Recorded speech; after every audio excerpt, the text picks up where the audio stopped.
Magic അവനിലേക്ക് സ്വാഗതം. ഇന്നത്തെ കാലഘട്ടത്തിൽ നമ്മൾ ജീവിച്ച് മുന്നോട്ട് പോകുമ്പോൾ ഭക്ഷണക്രമം എന്ന് പറഞ്ഞാൽ വളരെ പ്രധാനപ്പെട്ട ഒരു കാര്യമാണ്. പലതരം ഭക്ഷണം നമ്മൾ കഴിക്കുന്നുണ്ട്. നമ്മളുടെ വീട്ടിൽ തയ്യാറാക്കി കഴിക്കുന്നതാണ് ഏറ്റവും നല്ലത്. പക്ഷേ പല കാരണങ്ങൾ കൊണ്ട് ഒരു പക്ഷേ ജോലി സ്ഥലത്ത് നിന്നോ അല്ലെങ്കിൽ നമ്മൾ കുറച്ച് യാത്ര ചെയ്യുന്ന സമയത്തോ അല്ലെങ്കിൽ പഠിക്കുന്ന കുട്ടികൾ പഠിക്കുന്ന സ്ഥലത്ത് പോകുമ്പോഴോ ഒക്കെ ഒരുപാട് സമയങ്ങളിൽ നമുക്ക് പുറത്തുനിന്നും ഭക്ഷണം കഴിക്കേണ്ടി വരുന്നു.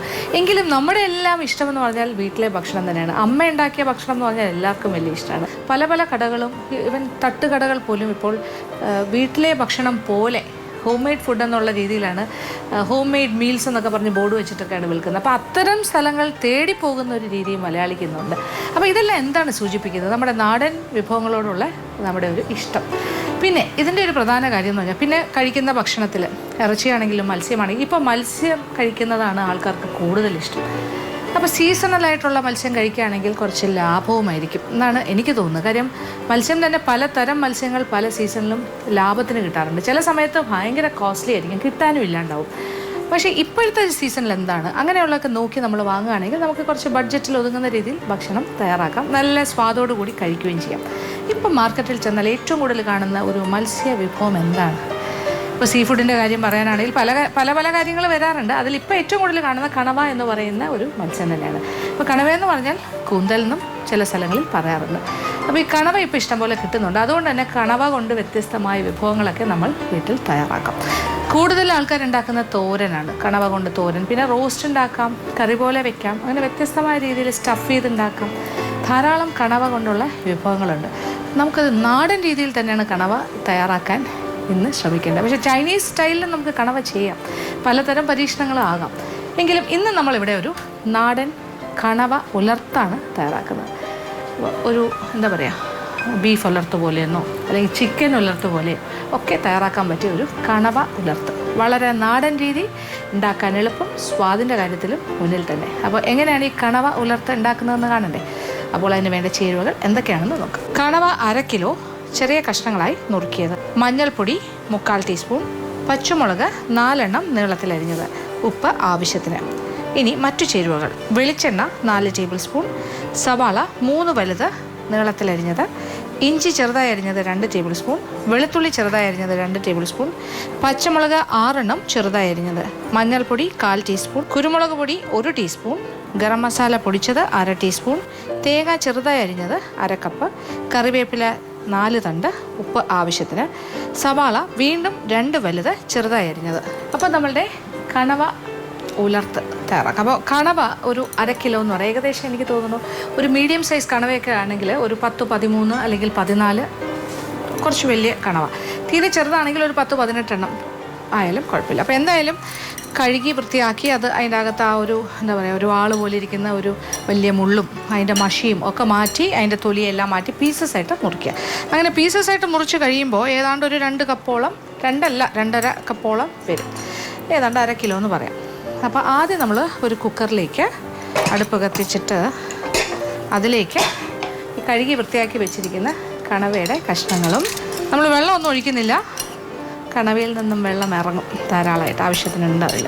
ഇനി അതിൻ്റെ കൂടെ ഒരു 4 വലിയ പച്ചമുളക് 2ആയി മുറിച്ചിട്ട്, പിന്നെ വേണമെങ്കിൽ ഒന്നുകൂടി 2ആയിട്ട് കുറുകെ മുറിച്ചത് ഒരു 4 എണ്ണം. പിന്നെ വേണ്ടത് ഒരു 1/4 ടീസ്പൂണോളം മഞ്ഞൾപ്പൊടി ആകാം, കുറച്ച് ഉപ്പ്, കണവയുടെ പീസസിൽ കഷ്ണങ്ങളിൽ പിടിക്കാനുള്ള ഉപ്പും.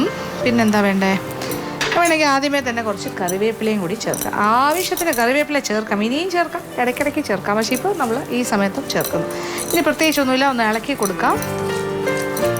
കുക്കർ അടച്ച് ഒരു 4 വിസിൽ, അതായത് ആദ്യത്തെ വിസിൽ കഴിഞ്ഞിട്ട് തീ അല്പം കുറച്ചിട്ട് പിന്നെ ഒരു 3 വിസിലും കൂടി കേട്ടുകൊള്ളട്ടെ. ആ ഒരു ടൈം കൊടുക്കാം. 15 മിനിറ്റ് മതിയാകും.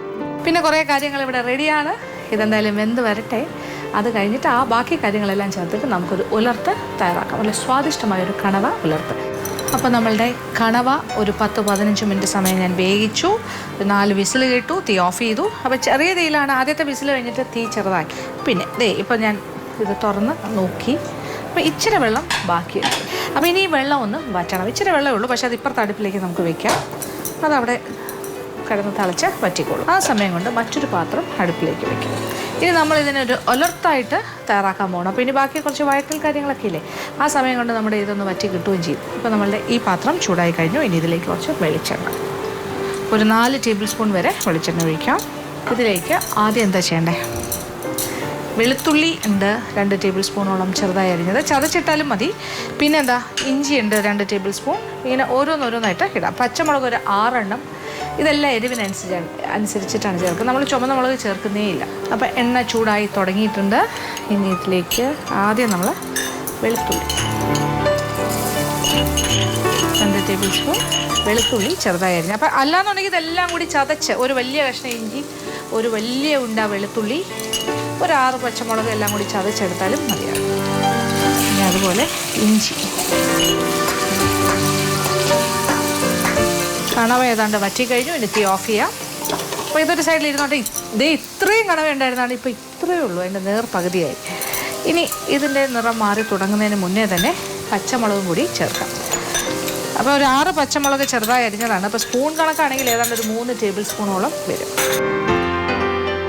അപ്പോൾ ഇനി ഇഞ്ചി, പച്ചമുളക്, വെളുത്തുള്ളി ഇതിൻ്റെയൊക്കെ നിറം മാറി തുടങ്ങുന്ന ഒരു സ്റ്റേജ് ആയി കഴിഞ്ഞാൽ, മൂത്ത് തുടങ്ങുന്ന ഒരു സമയത്ത് നമ്മൾ സവാള ഫുള്ളായിട്ട് നീളമല്ല, അതിനെ ഒരു പ്രാവശ്യം കുറുകെ മുറിച്ചിട്ട് സ്ലൈസ് ചെയ്യുന്നു. അപ്പോൾ കനം കുറഞ്ഞ് പകുതി നീളമുള്ള പീസായിട്ട് കിട്ടിക്കഴിഞ്ഞു. അപ്പോൾ ഇതിൻ്റെ നിറം ഒന്ന് മാറി കഴിഞ്ഞിട്ട് മതി സവാള ചേർക്കുന്നത്. ഇപ്പോൾ കണവ വറ്റി എന്ന് പറയുമ്പോഴും ഒരു ചെറിയ ഈർപ്പം അതിൽ ബാക്കി വെച്ചേക്കണം, ഒരല്പം ഈർപ്പം. കണ്ടില്ലേ, പച്ചമുളകൊക്കെ നന്നായിട്ട് വെന്ത് അതിൻ്റെ എരിവെല്ലാം കണവയിൽ ഇറങ്ങിക്കഴിഞ്ഞു. അതിൽ മഞ്ഞൾപ്പൊടിയും ഉപ്പും ഒക്കെ കണവയിൽ പിടിച്ചിട്ടുണ്ട്, പാകത്തിന് വെന്തിട്ടുണ്ട്. നമുക്കിങ്ങനെ പ്രസ് ചെയ്യുമ്പോൾ തന്നെ അറിയാം നന്നായിട്ട് അതേ കണവ നന്നായിട്ട് വെന്തിട്ടുണ്ട്. അപ്പോൾ അത് കംപ്ലീറ്റ് ഡ്രൈ എന്ന് പറഞ്ഞാൽ ഒരല്പം ഈർപ്പം ബാക്കി വെച്ചേക്കണം, അല്ലെങ്കിൽ അത് ഉണങ്ങിയ മാതിരിയാകും. അപ്പോൾ ഇച്ചിരി ഒരു ഈർപ്പം ഉണ്ടാകും. അപ്പോൾ നമ്മുടെ പച്ചമുളക്, ഇഞ്ചി, വെളുത്തുള്ളിയൊക്കെ നിറം മാറി തുടങ്ങുന്നു, മൂത്ത് തുടങ്ങി. ഇനി ഇതിലേക്ക് സവാള, സവാളയും കൂടി ഒന്ന് മൂക്കണം. മൂത്ത് നിറം മാറി തുടങ്ങണം. ഇടയ്ക്കിടയ്ക്ക് ഇളക്കി കൊടുക്കാം, പെട്ടെന്ന് തന്നെ റെഡിയാകും. ഇപ്പോൾ സവാളയും മൂത്ത് തുടങ്ങി, നിറം മാറി തുടങ്ങി. ഇനി നമ്മൾ ഇതിലേക്ക് ഒരല്പം മഞ്ഞൾപ്പൊടിയും കൂടി ചേർക്കാം. ഒരു 3/4 ടീസ്പൂൺ മഞ്ഞൾപ്പൊടിയോളം കണവ വേവിച്ച സമയത്ത് ചേർത്തിട്ടുണ്ട്. എങ്കിലും ഒരു 1/4 ടീസ്പൂൺ മഞ്ഞൾപ്പൊടി നമുക്ക് ഈ സവാളയിൽ ചേർത്ത്. ഇത് കൂടാണ്ട് കറിവേപ്പില വീണ്ടും ഒരു 2 തണ്ട് ചേർക്കാം. ഇനി കുറച്ച് കാര്യങ്ങളും കൂടിയുണ്ട്. അപ്പോൾ ഇതിൻ്റെ കളർ കുറച്ചുകൂടി ഒന്ന് റെഡി ആയി കഴിഞ്ഞാൽ ഇനി ഇതിലേക്ക് നമ്മൾ തേങ്ങ കൊത്തും കൂടി ചേർക്കാം. തേങ്ങ കൊത്തെന്ന് പറയുമ്പോൾ നല്ല തേങ്ങ ചെറിയ പീസസ് ആയിട്ട് മുറിച്ച് ഏതാണ്ട് ഒരു 1/2 കപ്പ് വരെ ചേർക്കാം. കൂടുതലായാലും കുഴപ്പമൊന്നുമില്ല.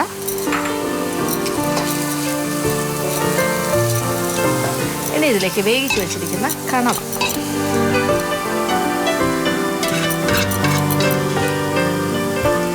ഡ്രൈ ആയിപ്പോയി എന്ന് വെച്ചാൽ അതിൻ്റെ വെള്ളം വറ്റിച്ചെങ്കിലും ഒരു അല്പം ഈർപ്പം അതിലിങ്ങനെ പറ്റിപ്പിടിച്ചിരിക്കുന്ന രീതിയിലാണ് എടുത്തിരിക്കുന്നത്. അത് വേണം. അത്യാവശ്യം എരിവ് ഈ കണവയിലും പിടിച്ചിട്ടുണ്ടാകും, കാര്യം 4 പച്ചമുളക് ചേർത്തിട്ടാണ് നമ്മൾ വേവിച്ചത്. അപ്പോൾ വേവിച്ച കണവയും ഇതിലേക്ക് ചേർത്ത്. അപ്പോൾ കണവ വേവിക്കാൻ നേരത്ത് നമ്മളൊരു 3/4 ടീസ്പൂൺ മഞ്ഞൾപ്പൊടിയും പിന്നെന്താ ചേർത്തത്, 4 പച്ചമുളകും ആവശ്യത്തിന് ഉപ്പും ചേർത്തിട്ടാണ് വേവിച്ചത്. വെള്ളം ഒഴിച്ചില്ല. കുക്കറിലൊരു 5 വിസിൽ, ആദ്യത്തെ വിസിൽ കഴിഞ്ഞിട്ട് തീ കുറച്ചു, പിന്നെ ഒരു 4 വിസിലും കൂടി ചേർത്തു. അപ്പോൾ കണവയും ചേർത്തു. ഇനി നമുക്ക് കുറച്ച് കുരുമുളക് പൊടി. അപ്പോൾ കുരുമുളക് പൊടിയുടെ അളവ് 1/2 മുതൽ 1 ടീസ്പൂൺ വരെ ഇഷ്ടത്തിനനുസരിച്ചിട്ട് ചേർക്കും. അപ്പോൾ തരിതരിപ്പായിട്ട് പൊടിച്ച കുരുമുളക്, നല്ല ഒരു മണവും രുചിയൊക്കെ ഉള്ളൊരു എന്താ പറയുക, രുചി ആ മണത്തിൽ തന്നെ ഉണ്ട്. പിന്നെ ഇനി നമ്മൾ കുറച്ച് ഗരം മസാലപ്പൊടി, ഗരം മസാലപ്പൊടി ഒരു 1/2 ടീസ്പൂൺ വരെ ചേർക്കാം. ഇനി ഒരു ഇറച്ചിയുടെ ടേസ്റ്റും മണമൊക്കെ കൂടുതലായിട്ട് വരും.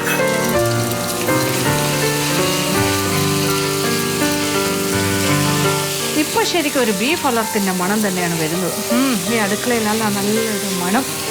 അപ്പോൾ ഏതാണ്ട് കാര്യങ്ങളെല്ലാം നന്നായിട്ട് അങ്ങോട്ടും ഇങ്ങോട്ടും പിടിച്ചു കഴിഞ്ഞു. ഇനി നമ്മൾ ലാസ്റ്റ് മിനിറ്റ് ഒരു കാര്യം കൂടി ചെയ്യും. ഇതെല്ലാം കൂടി കുറച്ച് ക്വാണ്ടിറ്റിയിലേ ഉള്ളൂ. ഇനി നമ്മളൊരു ഇത് മറ്റൊരു ഐഡിയ ആണ്. ലാസ്റ്റ് കുറച്ച് സവാള ചെറുതായി അരിഞ്ഞത്, ഒരു 2 വലിയ സവാള അരിഞ്ഞ് വയ്ക്കുക. എന്നിട്ട് ആവശ്യാനുസരണം ചേർക്കുക. അപ്പോൾ ക്വാണ്ടിറ്റി കുറച്ചുകൂടെ കൂടും, പിന്നെ സ്വാദും മെച്ചപ്പെടും. ഇനി ഈ സവാള ഒന്ന് വാടണം. ഒരുപാട് മൂക്കൊന്നും വേണ്ട, കടിക്കാനായിട്ട് വേണം. അപ്പോൾ നമ്മുടെ തേങ്ങാക്കൊത്ത് കടിക്കുന്ന പോലെ തന്നെ സവാളയും ഇടയ്ക്കിടയ്ക്ക് കടിക്കാൻ കിട്ടും. അപ്പോൾ ഉപ്പ് ആവശ്യത്തിനുണ്ടോ നോക്കുക, ഇല്ലെങ്കിൽ ഒരല്പം ഉപ്പും കൂടി ചേർത്ത് കൊടുക്കുക. എന്തായാലും ഇച്ചിരി ഉപ്പ് വേണ്ടി വരും. നമ്മളിതിൽ മുളക് പൊടി എന്നുള്ള കാര്യം ചേർക്കുന്നേ ഇല്ല. നമ്മളിതിൽ കുരുമുളക് പൊടി, പച്ചമുളക്, അതാണ് ഇതിൻ്റെ മെയിനായിട്ടുള്ള എരിവ് തരുന്ന കാര്യം. അപ്പോൾ ഇങ്ങനെ ഈ ഉള്ളി കിടക്കുന്ന കാണുമ്പോൾ ശരിക്കും തേങ്ങയുടെ കഷ്ണമാണെന്ന് ചിലപ്പോൾ തെറ്റിദ്ധരും. അപ്പോൾ അങ്ങനെ കുറച്ച് കൂടുതലായിട്ട് കാര്യങ്ങൾ കിട്ടും.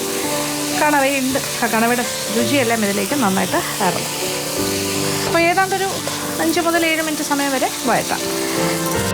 കുരുമുളക് പൊടിയുടെ ഇഷ്ടം അതാണ് അതിൻ്റെ ഏറ്റവും വലിയൊരു ഫ്ലേവർ വരുന്നത്. അതിൽ കുരുമുളകും പിന്നെന്താ പച്ചമുളകും. ഞാൻ 1 ടീസ്പൂൺ എന്ന് പറഞ്ഞാൽ ഹീപ്ഡ് ടീസ്പൂൺ നിറച്ച് കുമിച്ചെടുക്കുക. പിന്നെ ഇച്ചിരി കൂടെ സ്പൈസി ആക്കണമെന്നുണ്ടെങ്കിൽ ഒരു 1.5 ടീസ്പൂൺ വരെ ആകാം.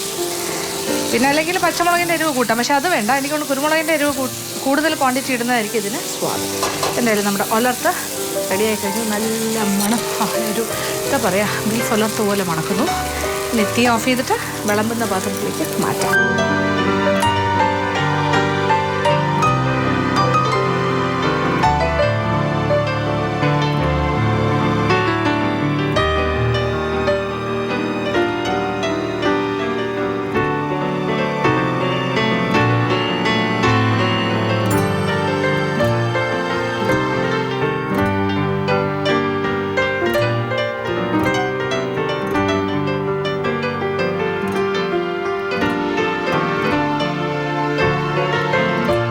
അങ്ങനെ നല്ല സ്വാദും മണവുമുള്ള വളരെ നാടനായിട്ടുള്ള ഒരു കണവ ഉലർത്ത് ഇവിടെ റെഡിയായി കഴിഞ്ഞു. നല്ല മണമാണ്. തീർച്ചയായിട്ടും പരീക്ഷിക്കാൻ പറ്റിയ കാര്യമാണ്. നല്ല എരിവും രുചിയും ഒക്കെ ഉള്ളൊരു കാര്യമാണ്. നല്ല സ്പൈസി ആയിട്ട് നമുക്ക് ചെയ്യാൻ പറ്റുവാണെങ്കിൽ, അതല്ല ഒരു മോഡറേറ്റ് സ്പൈസി ആയിട്ട് ചെയ്യാം. അപ്പോൾ എരിവ് ഓരോരുത്തരുടെ ഇഷ്ടത്തിനനുസരിച്ചിട്ടാണ്. ഇത് നല്ല ചമ്പാവരി ചോറിൻ്റെ കൂടെയോ അല്ലെങ്കിൽ നല്ല വെള്ളച്ചോറിൻ്റെ കൂടെയോ, അതല്ലാന്നുണ്ടെങ്കിൽ ദോശ, ആപ്പം, പുട്ട്, നല്ല വേവിച്ച കപ്പ, ഇതിൻ്റെ എല്ലാത്തിൻ്റെ കൂടെയും കഴിക്കാൻ പറ്റിയ സാധനമാണ്. പിന്നെ ഇത് വേണമെങ്കിൽ അത്യാവശ്യം ഒരു സ്റ്റാർട്ടറായിട്ട് വേണമെങ്കിലും ഉപയോഗിക്കാം. ഒരു നാടൻ രീതിയിൽ തന്നെ നമുക്ക് വിളമ്പുകയും ചെയ്യാം, ഒരു ചട്ടിയിലോ ഒക്കെ വെച്ചിട്ട്. എന്തായാലും ഈ വിഭവം ഇടയ്ക്കിടയ്ക്ക് ചെയ്യാൻ പറ്റിയതാണ്. അപ്പോൾ തീർച്ചയായിട്ടും പരീക്ഷിക്കും. ഇനി അടുത്തതായി മാജിക് അവൻ്റെ second recipe of the week. ഈ ആഴ്ചത്തെ സെക്കൻഡ് റെസിപ്പി ഒരു മധുരമാണ്, പക്ഷേ എളുപ്പത്തിൽ ചെയ്യാൻ പറ്റിയ ഒരു മധുര വിഭവം. ഇതൊരു ബേക്ക്ഡ് ഐറ്റം അല്ല, പക്ഷേ അതേസമയം നമുക്ക് ഒരു കുക്കീസ് പോലെയൊക്കെ ഉപയോഗിക്കാൻ പറ്റിയ കാര്യമാണ്. ഇതൊരു പീനട്ട് ക്രഞ്ചീസ് എന്ന് നമുക്ക് വേണമെങ്കിൽ വിളിക്കാം. വളരെ കുറച്ച് ചേരുവകൾ കൊണ്ട്, എനിക്ക് തോന്നുന്നു ഒരു 3 ചേരുവകൾ മാത്രമേ ഉള്ളൂ. അത് വെച്ചിട്ട് ഒരു രസകരമായ ഒരു സ്മോൾ ബ്യൂട്ടിഫുൾ ഐറ്റം തയ്യാറാക്കാം. ഒരു നല്ലൊരു സ്നാക്ക് ഐറ്റം എന്ന് വേണമെങ്കിൽ പറയാം. അപ്പോൾ ഇത് എങ്ങനെയാണ് തയ്യാറാക്കി നോക്കാം. നമ്മുടെ പീനട്ട് ക്രഞ്ചീസ്. ഇതിന് വേണ്ട ചേരുവകൾ എന്തൊക്കെയാണെന്ന് നോക്കാം. കോൺഫ്ലവർ 2 കപ്പ്, പഞ്ചസാര 1/4 cup, peanut butter 8 table spoon, വെള്ളം 1/2 കപ്പ്. അപ്പോൾ നമ്മൾക്ക് പീനട്ട് ക്രഞ്ചീസ് എങ്ങനെയാണ് തയ്യാറാക്കുന്നത് നോക്കാം. അപ്പോൾ പഞ്ചസാര നമ്മളൊരു 1/4 കപ്പ് പഞ്ചസാര 1/2 കപ്പ് വെള്ളം ഒഴിച്ചിട്ടൊന്ന് തിളപ്പിക്കണം. അപ്പോൾ പഞ്ചസാര അലിഞ്ഞ് ഒരു ചെറിയൊരു ബ്രൗൺ കാരമൽ കളർ ആകുന്നത് വരെ അടുപ്പ് കത്തിക്കാം. എന്നിട്ട് ആദ്യം പഞ്ചസാര, ഇത് അളന്നതാണ് 1/4 കപ്പ്, അതിനോടൊപ്പം 1/2 കപ്പ് വെള്ളം. അപ്പോൾ വെള്ളത്തിൻ്റെ കൂടെ കിടന്ന് നന്നായിട്ടൊന്ന് തിളച്ച് അലിഞ്ഞ് പിന്നെ കുറച്ച് നേരം കൂടി തിളപ്പിച്ചുകൊണ്ടേയിരിക്കണം. അപ്പം കളർ ഒരു ചെറിയ ഗോൾഡൻ കളറായിട്ട് മാറും. അതാണ് നമുക്ക് വേണ്ടത്.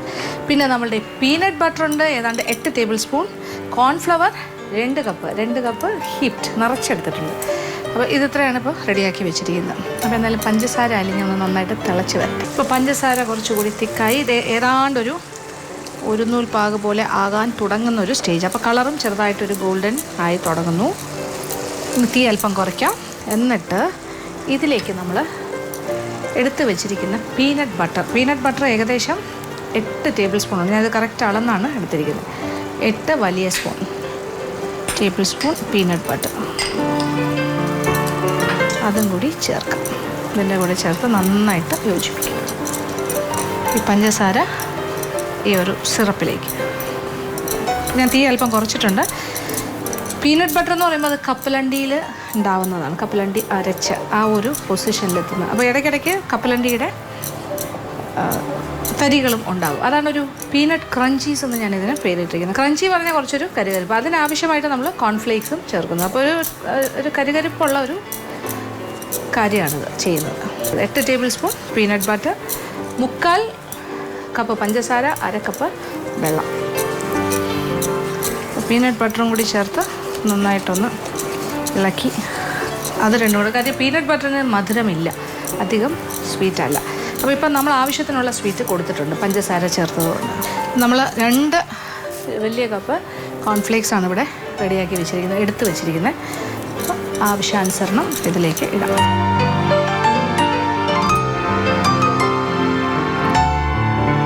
രണ്ട് കപ്പ് എടുത്ത് വയ്ക്കുക, നോക്കിയിട്ട് ആവശ്യാനുസരണം ചേർക്കുക. ഇതൊരു ക്രീമി ആയിട്ട് ഇതിന് നല്ലൊരു കോട്ടിങ് കിട്ടുന്ന രീതിയിൽ വേണം. ഏതാണ്ട് ഒരു 1.5 കപ്പ് ഇടുമ്പോൾ തന്നെ ചിലപ്പോൾ കറക്റ്റായിട്ട് വരും. അപ്പോൾ ഇത് 1.5 കപ്പ് മാത്രമേ ഞാൻ ചേർത്തിട്ടുള്ളൂ. അപ്പോൾ ആയിക്കഴിഞ്ഞു. ഇനിയൊരു പാത്രത്തിലേക്ക് ഞാൻ മാറ്റുന്നു. ഇതിൽ ഇച്ചിരി വെണ്ണ തടവിയിട്ടുണ്ട് ഒരു ട്രേയിൽ.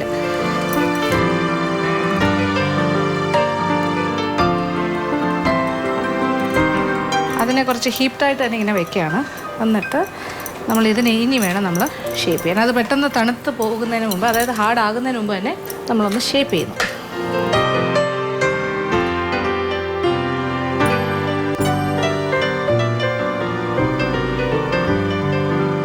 സെറ്റാകുന്നതിന് മുന്നേ തന്നെ നമ്മളൊരു റഫായിട്ടുള്ള ഒരു എന്താ പറയുക, ഇതിനൊരു പ്രത്യേകിച്ചൊരു ഷേപ്പല്ല, ഇതൊരു ചില ഹീപ്റ്റായിട്ട് നമ്മൾ ഈ സ്പൂണിൽ ഇങ്ങനെ കോരി ഒഴിക്കുന്ന പോലെയുള്ള ഷേപ്പുകളായിട്ട് അങ്ങോട്ട് സെറ്റ് ചെയ്യാം.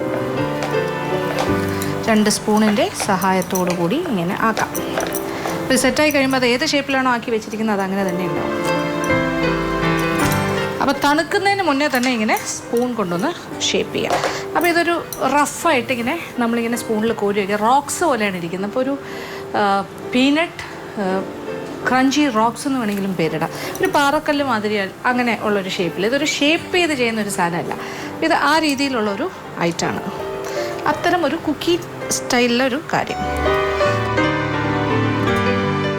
അപ്പോൾ സൈസൊക്കെ നമ്മുടെ ഇഷ്ടത്തിനാണ്. ഞാനിപ്പോൾ ഇച്ചിരി വലിയ പല സൈസിലുണ്ട്, വലുതും അത്ര എന്താ പറയുക, കുറേയൊക്കെ യൂണിഫോമാണ്. 1-2 പീസ് മാത്രം കുറച്ച് ചെറുതാണ്, ബാക്കിയെല്ലാം ഏകദേശമൊക്കെ ഒരു അളവിൽ തന്നെയാണ്. ഈ 15 എന്നുള്ള വേണമെങ്കിൽ നിങ്ങൾക്ക് 20 വരെ ആക്കാം. അതിൻ്റെ സ്മോൾ സൈസ് ആണെങ്കിൽ ഏതാണ്ട് ആവറേജ് ഒരു 15 എണ്ണം കിട്ടും. എന്തായാലും ഇതൊന്ന് തണുക്കാനായിട്ട് അല്പസമയം മാറ്റി വയ്ക്കാം. ഒരിടത്തും വെക്കേണ്ട, വേറെ ഒന്നും ചെയ്യേണ്ട, നമുക്ക് ബേക്ക് ചെയ്യേണ്ട ആവശ്യമില്ല, ഫ്രിഡ്ജിൽ വെക്കേണ്ട ഒന്നും വേണ്ട. ഇതല്പം കൂളാകാനായിട്ട് ഒരു സൈഡിലേക്ക് മാറ്റി വയ്ക്കുക. ഒരു 10 മിനിറ്റ് കഴിയട്ടെ. അത് കഴിയുമ്പോൾ നമുക്കത് നോക്കാം. അങ്ങനെ നമ്മളുടെ പീനട്ട് ക്രഞ്ചി റോക്സ് എന്ന് തന്നെ ഞാൻ പേര് മാറ്റി കഴിഞ്ഞു. അത് ഏതാണ്ട് സെറ്റായി കഴിഞ്ഞു. ഇനി ഒരു അല്പസമയം കൂടി ഇരുന്നാൽ കൂടുതൽ സെറ്റാകും, പക്ഷേ എനിക്ക് സമയക്കുറവുണ്ട്. അതുകൊണ്ട് ഞാനിപ്പോൾ അത് എടുത്ത് തുടങ്ങാൻ പോവാണ്. അപ്പോൾ അതിന് ഏറ്റവും നന്നായിട്ട് പ്രസൻറ്റ് ചെയ്യാൻ പറ്റുന്ന രീതി എന്ന് പറഞ്ഞാൽ ഒരു കപ്പ് കേക്കിൻ്റെ മോൾഡ് എടുക്കുക. ഇതുപോലെ കപ്പ് കേക്കിൻ്റെ കപ്പ്, കുറച്ചുകൂടെ വലുതാണെങ്കിൽ കുറച്ചുകൂടെ നല്ലത്. എൻ്റെ കയ്യിൽ ഈ സൈസാണുള്ളത്. അതെ, ഒരെണ്ണം ഞാനിങ്ങനെ എടുക്കുന്നു. അത് സെറ്റായിരിക്കുവാണ്. അത് ഇതിനകത്തേക്ക് ഇങ്ങനെ വയ്ക്കുന്നു. ഇതൊരു പ്രസൻറ്റേഷനാണ് നമ്മൾ ചെയ്യുന്നത്. ഇങ്ങനെ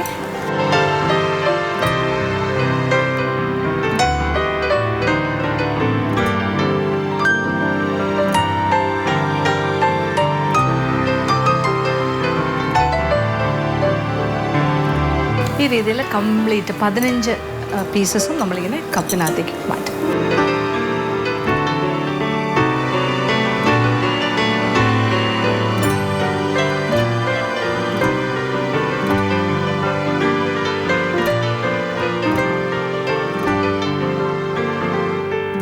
അങ്ങനെ നമ്മളുടെ പീനട്ട് ക്രഞ്ചി റോക്സ് ഇവിടെ റെഡി ആയി കഴിഞ്ഞു. ഞാനെല്ലാം തന്നെ ഒരു പേപ്പർ കപ്സിനകത്താണ് വെച്ചിരിക്കുന്നത്. അപ്പോൾ നല്ല രീതിയിൽ നമുക്ക് പ്രസൻറ്റ് ചെയ്യാൻ സാധിക്കും. അപ്പോൾ ഇതൊരു നല്ലൊരു വിഭവമാണ്. നമുക്ക് ബേക്ക് ചെയ്യേണ്ട ആവശ്യമില്ല, അപ്പോൾ ഇലക്ട്രിക് അവൻ്റെ ആവശ്യമില്ല, ഫ്രിഡ്ജ് പോലും വേണ്ട, ഒന്നും വേണ്ട. നമുക്ക് അല്ലാണ്ട് തന്നെ ഒരു നല്ലൊരു ഡിഫറെൻ്റ് ആയിട്ടുള്ള ഒരു പേസ്ട്രി നമുക്ക് അങ്ങനെ പറയാൻ പറ്റില്ല, എങ്കിൽ പോലും നമുക്കൊരു കുക്കി സ്റ്റൈലിലുള്ളൊരു കാര്യം ചെയ്യാം. അപ്പോൾ ഇതൊരു കുക്കി കാറ്റഗറിയിലാണ് പെടുത്തേണ്ടത്. ഇത് വളരെ കുറച്ച് ചേരുവകൾ, 3 ചേരുവകൾ മാത്രം. അപ്പോൾ ഈ രീതിയിൽ നിങ്ങൾ തയ്യാറാക്കി നോക്കുക. ഒരു 15 എണ്ണം കിട്ടും. അപ്പോൾ വളരെ ശ്രദ്ധിച്ച് ചെയ്യണം. ഇപ്പോൾ 1.5 കപ്പ് കോൺഫ്ലേക്സ് ഇട്ടാൽ മതി. 2 കപ്സ് വരെ ഇടാമെന്ന് ഞാൻ പറഞ്ഞെങ്കിൽ നമ്മൾ നോക്കിയിട്ടാണ് ചെയ്യേണ്ടത്. എങ്കിലും ഏതാണ്ട് അത്ര തന്നെ മതിയാകും. കാര്യം ഇത് കോട്ട് ചെയ്തിരിക്കണം നന്നായിട്ട്. ആ പീനട്ട് ബട്ടർ നന്നായിട്ട് അതിൽ പൊതിഞ്ഞിരിക്കണം. പിന്നെ അത് ചൂട് മാറുന്നതിന് മുന്നേ തന്നെ നമ്മളിങ്ങനെ ഒരു പ്ലേറ്റിലേക്കോ ട്രേയിലേക്കോ ആക്കിയിട്ട് സ്പൂൺ കൊണ്ട് ഇങ്ങനെ ഷേപ്പ് ചെയ്ത് മാറ്റുക. വലിയ ഷേപ്പ് വേണ്ട, റോക്ക് ഷേപ്പാണല്ലോ, അതുകൊണ്ട് ഇങ്ങനെ ഒന്ന് ഡിവൈഡ് ചെയ്താൽ മാത്രം മതി. സൈസ് നോക്കിയിട്ട് ഈ പേപ്പർ കപ്പിൻ്റെ സൈസ് എൻ്റെ കയ്യിലുള്ളത് കുറച്ച് ചെറിയൊരു സൈസായിരുന്നു, അതുകൊണ്ടാണ് അത് കുറച്ചുകൂടി ഇങ്ങനെ പ്രൊജക്റ്റ് ചെയ്ത് നിൽക്കുന്നത്. വേണമെങ്കിൽ ഇച്ചിരി കൂടെ വലിപ്പമുള്ളതാകാം, പക്ഷേ എന്നാലും ഇതും കുഴപ്പമില്ല. ഇത് കുറച്ചുകൂടി എന്താ പറയുക, നമ്മളുടെ പീനട്ട് ക്രഞ്ചി റോക്സിന് കുറച്ചുകൂടി ഒരു ഹൈലൈറ്റഡ് ആയിട്ട് കിട്ടും. എങ്കിലും ഒരു രസകരമായിട്ട് അത് കുറച്ചുകൂടി വലിയ കപ്പിൽ വേണമെങ്കിലും വയ്ക്കാം. എങ്ങനെയാണെങ്കിലും ഇത് ഈ രീതിയിൽ തയ്യാറാക്കാം. ഇത് ഇരുന്നാലും കേടാകില്ല, 2-3 ദിവസം വെച്ച് കഴിക്കാം. കുട്ടികൾക്ക് ഇഷ്ടമാവും, കുട്ടികൾക്ക് നല്ലതാണ്. കപ്പലണ്ടി അല്ലേ കൂടുതലായിട്ടും പീനട്ട് ബട്ടറാണ് നമ്മൾ ഉപയോഗിച്ചിരിക്കുന്നത്, അതുകൊണ്ട് വളരെ ഹെൽത്തിയാണ്. കോൺഫ്ലേക്സ് എല്ലാവർക്കും ഇഷ്ടമാണ്. അപ്പം തീർച്ചയായിട്ടും പരീക്ഷിക്കുക. ഏതൊരു വീട്ടമ്മയ്ക്കും പെട്ടെന്ന് ചെയ്യാൻ പറ്റിയ കാര്യമാണ്. അപ്പോൾ നോക്കുക. ഇന്നത്തെ എപ്പിസോഡിൽ കാണിച്ച 2 വിഭവങ്ങളും എല്ലാവർക്കും തന്നെ ഇഷ്ടപ്പെട്ട് കാണുമെന്ന് വിചാരിക്കുന്നു. ആദ്യം കാണിച്ചത് വളരെ നാടനായിട്ടുള്ള ഒരു വിഭവമാണ്, നമ്മളുടെ കണവ ഉലർത്തിയത്. അപ്പോൾ അത് പരീക്ഷിക്കാൻ പറ്റിയ കാര്യമാണ്. പിന്നെ രണ്ടാമത് കാണിച്ചത് വളരെ വ്യത്യസ്തമായിട്ട് പെട്ടെന്ന് ചെയ്യാൻ പറ്റിയ ഒരു കുക്കി ഐറ്റമാണ്, നമ്മളുടെ പീനട്ട് ക്രഞ്ചി റോക്സ്. എന്തായാലും 2 വിഭവങ്ങളും പരീക്ഷിക്കുക. അത് കണ്ടു കഴിഞ്ഞാൽ എന്തോ ഡിഫറെൻ്റ് ആയിട്ട് തോന്നും, പക്ഷേ ഒട്ടും എന്താ പറയുക ഭയങ്കര സംഭവമൊന്നുമല്ല, എളുപ്പം ചെയ്യാൻ പറ്റിയൊരു കാര്യമാണ്, ആർക്ക് വേണമെങ്കിലും ചെയ്യാം. അപ്പോൾ തീർച്ചയായിട്ടും 2 വിഭവങ്ങളും പരീക്ഷിക്കുക. ഇന്നത്തെ എപ്പിസോഡ് ഇവിടെ അവസാനിക്കുകയാണ്. വീണ്ടും പുതിയ വിഭവങ്ങളുമായി മാജിക് അവനിലൂടെ കാണാം.